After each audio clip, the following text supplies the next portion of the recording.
Paupay.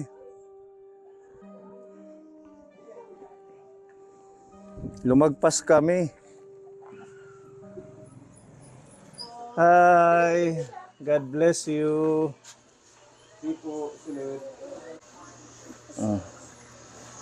Ano tayo sudaan kuya? Ha? Ano tayo sura nanay? Odong po na may sardine. Udong na may sardinas. Masarap yan. O, diba? Si kuya, ang sarap ng kain ni kuya. Ayan. Na-school na ito? Sige, kain lang. Kumusta na si Ate Norma? Anong balita sa kanya? Hindi po okay. Ha? Hindi po okay. Hindi okay. Opo. Bakit?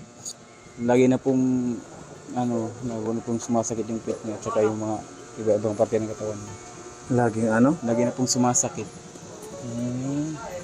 Di ba nung last na visit namin, okay na yun siya? Opo. Dahil lang daw po yun sa dahil sa mga pain reliever kagado daw yung medisina ng yung katawan niya. Kaya hindi niya naramdaman yung sakit, kaya maras daw siya. Pero nung nawala ng visa yung mga pain reliever, kaya bumalik na naman yung sakit. So, ganyan na naman siya. Opo.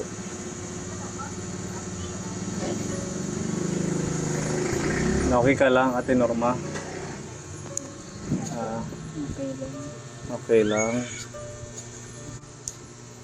Masakit yung pet. Masakit yung pet mo. Opo. Hindi ka pa rin Masakit yung ano ko, yung masakit na yung ulo ko. Nasusuka na ako lagi. Yung dito ko yun. Kaya lagi ako nagpapahilot kila mama. Hindi mo na maigalaw. Nagagalaw ko pa naman sa ngayon. Ano pag masakit kasi yung dito ko. Tsaka ano na dito eh. Hanggang doon sa dulo. Tsaka yung pit ko iba na yung kulay eh. Itim mo. Nangingitim na yung pit niya. Nangitim na. Nangingitim Pero, na. hindi pa kayo nagpunta sa doktor nitong huli. Hindi pa po. Sa catheter pala yung tinanggal, ano? Yung sa colostomy bag, nandyan pa din. Yan ka pa rin na dumi. Akala ko naman na okay na siya nung... Yun nga rin po yung akala ko eh. Sabi niya akala daw niya okay na daw siya kasi hindi na daw sumasakit kasi daw malakas yung pagkalabas namin ng ospital. Akala daw niya okay na siya. Pero sabi ko lang sa kanya, hindi yan kasi dahil lang daw yan sa gamot. Kaya kamalakas kasi hindi niya nararamdaman yung sakit dahil sa mga pain reliever na binigay dun sa ospital kasi nga kargado pa yung katawan niya. Tapos lang pagpapas ng gamot, bumalik na yung ganito. Kasi yung gamot wala na, bumalik na po yung sakit. Doon na po niya naramdaman. Saka hindi na po siya nakaihi na naman. Lalo yung Umabot lang. lumalabas sa pet ko, itim na. Pati yung lumalabas sa puwet mo. Opo, hindi na kulay dugo. Itim na. Yung patay na dugo. Hindi na po yung lumalabas sa kanya. Ano yung gamot niya ngayon? Yun lang po yung yung pain Pain reliever reliever lang. pa din. Wala nang iba. Wala po. Yun lang din ang nasuggest ng doktor, yun lang din na bibigay nila sa kanya. Tumatalab pa ba yung gamot, Ate Norma? Minsan, tumatalab naman po.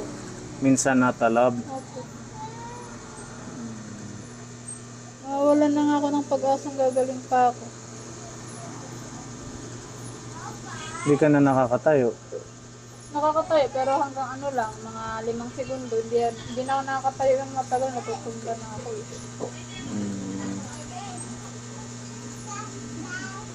Siya yung anin ko kung anong gusto niya. Kung ano po ang gusto niya. Kung Di ba gusto mo magpa-chemo? Opo. yung ano sa amin, bago daw yan may chemo, dadaan daw muna yan sa biopsy. So biopsy muna pala. Biopsy daw muna yan. Para malaman talaga kung anong cancer, kung anong bukol ba yan, kung anong stage. Oo. Pagkatapos mabiopsy, Yun na po. Saka na siya Doon na po siya bibigyan ng mga treatment, kung anong treatment ang gagawin sa Babayopsy kanya. naman sana talaga ako sa Manila. Yung kaso, mahal. Nasa 40,000 yung singin. magkano? Mga 40,000. 40,000 ang biopsy sa Manila Opo. nung nandun kayo. Opo. Kasi yun din ang ano ng doktor dun eh. Tsaka patutulugin lang nila ako para hindi ko maramdaman yung sakit. Kaya hindi. Masakit talaga pag naano eh. Mm. Nagagalaw. Matigas na rin kasi yung may ano ng pit ko. Kasama pa rin yung iba ng kulay. Parang ano na. Ano na to eh, lahat na to eh, hanggang dito. Dito sa taas, ibang kulay na. Ay, ganon. At Akala ko yung sa ano lang mismo, may butas. dito po yun. Yung sa may ano, Kaya nga dito ko masakit na rin eh. Kaya lagi to pinahihilot kay mama. nangingitim na lahat. Yun po.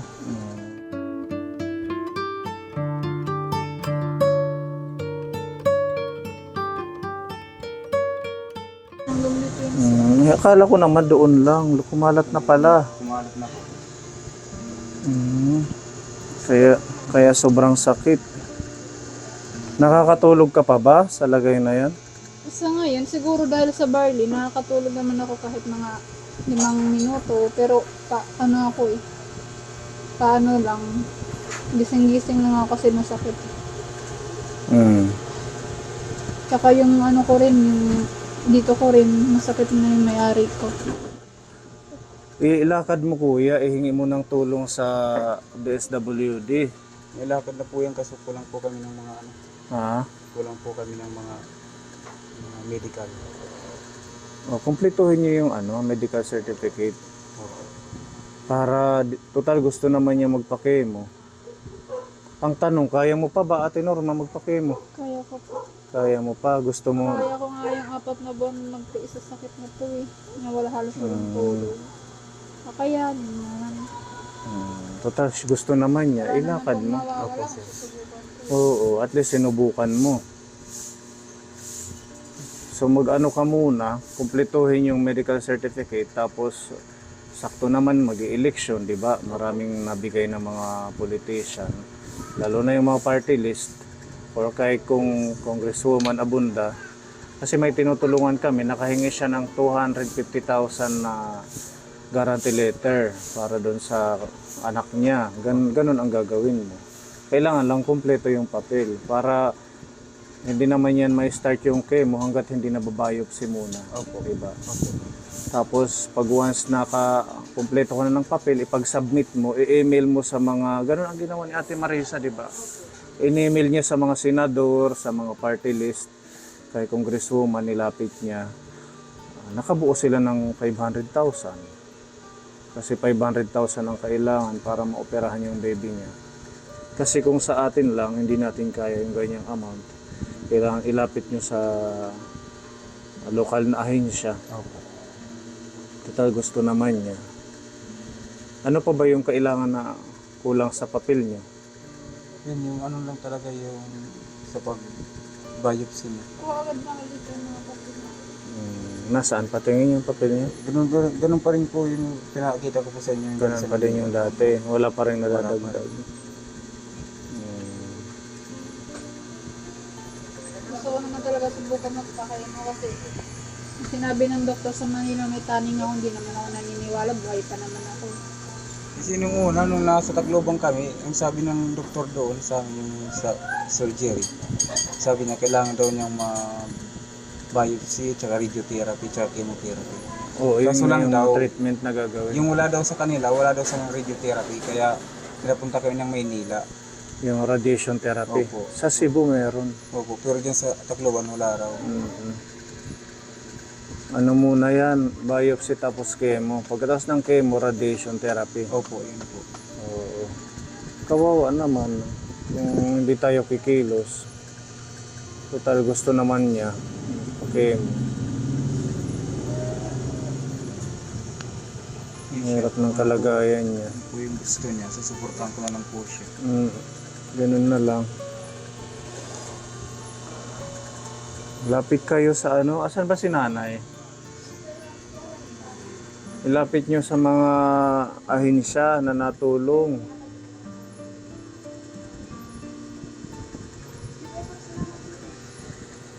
Alam ko naman yung magiging ano pag magpakimo ako, kung ano yung mararamdaman ko. Alam mo yung maging consequence pag once na chemo ka. Pag nandito lang ako sa bahay, wala namang mangyayari. Oo, ganyan lang. Lalala lang ako lalo. Lalala lang. Nagagaling ako. Nimpit lang naman talaga yung masakit sa akin. Wala naman ako nararamdaman ako sa katawan. Buligit yung asawa, kuya, ha? Para masunod na let iyakaruyag.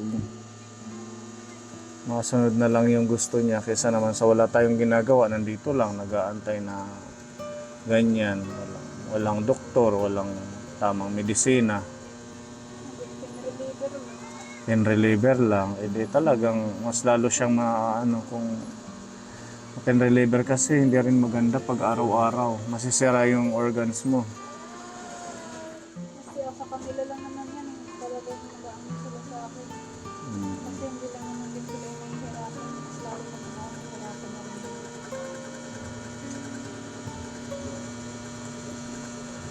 Hindi ko na kasi kaya tiisin yung sakit. Yeah. Hindi ko na kaya tiisin yung sakit.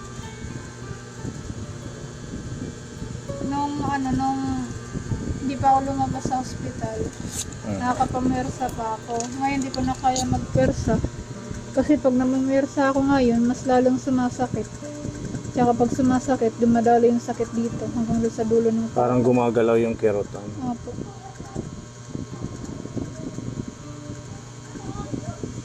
Kinakain na yata yung laman ng pit ko. Oo, kaya nag-itim ano.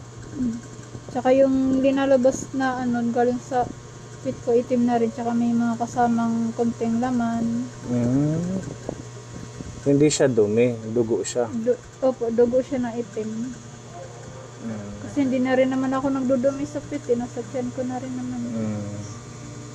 So baka ngayon yung mga namatay na Natakot ng niya mga rin ako balat. kasi yung ano, yung colostomy ko dumudugo na rin, nasugatan.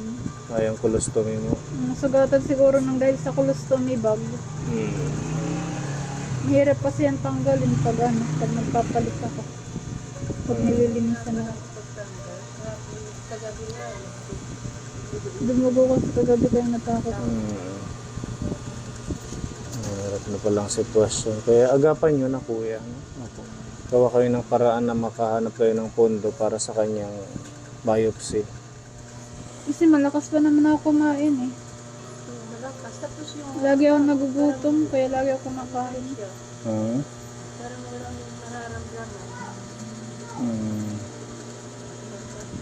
Nag-try nga ako nung last week, ulam ko puro gulay. Tapos itong ano, itong huli, sinubukan ko hindi mag-ulam ng gulay. Nag-ulam ako ng kape. Kasi gusto ko iba yung panlasa. Bawal naman ako sa ibang ulam eh. Nanghina ako bigla eh. Oo. Nawala yung gana sa pagkain. Kaya ngayon, yung ulam ko, ganun pa rin, gulay. Gulay. Balik ako sa gulay. Pag gulay mas okay. Opo. Lumalakas siya. Lumalakas. Favorite ko kasi yung talbos ng kamuti. Yun ang gusto kong ulamin. Lumakas ako dun. Tapos nung hininto ko, bigla akong nanghina. Nawala yung gana sa pagkain.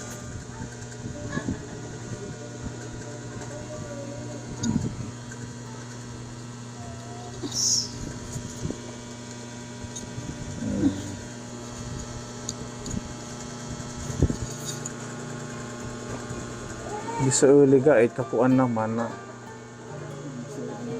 Oo. Nagpuruan sila. Hindi na nga ako nakakaupo eh. Patagilid na rin yung upo ko. Oo, kasi Minsan niya, masakit pag mo talaga kumakain yan. ako, nakahiga na lang eh.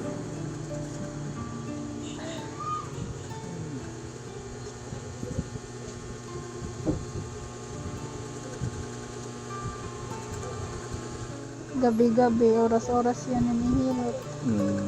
Kasi pag hindi ko ipahilot, baka hindi ko na maigalaw. Yun naman ang kinakatakutan ko, hindi ako makalakad ng tuluhin.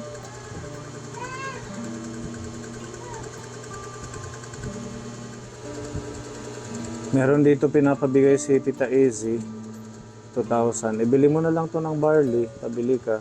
Thank you po, Tita Easy. Dagdag sa maintenance. Di ba parang maintenance yan yung barley? Opo. 3 times a day ko po yan iniinom. 3 times a day. Opo. Habang, pag wala pa pong laman yung tiyan ko. Okay naman yung... Okay naman. Nakasanayan ko na rin yung lasa niya. Kumbaga yan na lang yung pinaka-kape ko sa umaga. tinitimpla siya, parang lalagyan ng tubig na mainit. Opo. Tsaka sa before lunch, kailangan inom ako niyan habang di pa ako kumakain. Mm. Ganon rin sa gabi. Mm. Okay, sige. Mag-update na lang ulit ako, no? I-message nyo lang ako kung ano man. Basta mag-pray lang, Ate Norma. Palagi po akong Oo. nagpipray. Mag-ampo nga pagalingin ka pa. Yun ang lagi kong hinihingi sa Panginoon. Mm. Lalo na ngayon, malapit na magpasko. Oo nga, ano, ilang Gusto ko araw na malakas lang. ako sa Pasko eh. Ito yung unang Christmas mo na Ganito ako may sakit. mahina. Pag-pray mo lang na gumaling ka.